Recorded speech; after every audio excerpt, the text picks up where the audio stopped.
తల్లికి వందనం పథకం ఈరోజు వచ్చింది, ప్రతి తల్లి అకౌంట్లోని డబ్బులు పడ్డాయి. అదే మీకు ఎంతమంది పిల్లలు ఉన్నారు, ఎంత డబ్బులు పడింది? మాకు 2 పిల్లలు ఉన్నారు, 2 పిల్లలకి పడ్డాయి, 26,000 పడ్డాయి. సూపర్ 6 అన్నందుకు సూపర్ 6 గా ముందుకెళ్ళిపోతుందండి. ఏ ప్రభుత్వం చేయలేంది ఈ ప్రభుత్వం చేస్తుందండి. ఇద్దరికి పడ్డాయండి.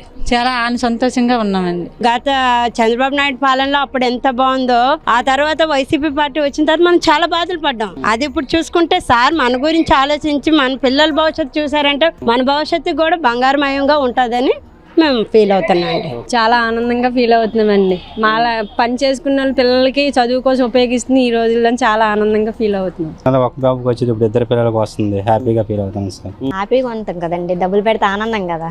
హ్యాపీగా ఫీల్ అవుతున్నామండి. పడ్డాయి. జగన్ ఉండేటప్పుడు ఒక పిల్లడికి ఇచ్చేవాడు, ఇప్పుడు ఇద్దరికి నలుగురికి బాగానే ఉందండి. ముగ్గురికి బాగానే ఇస్తాండ్రు, పర్వాలేదు.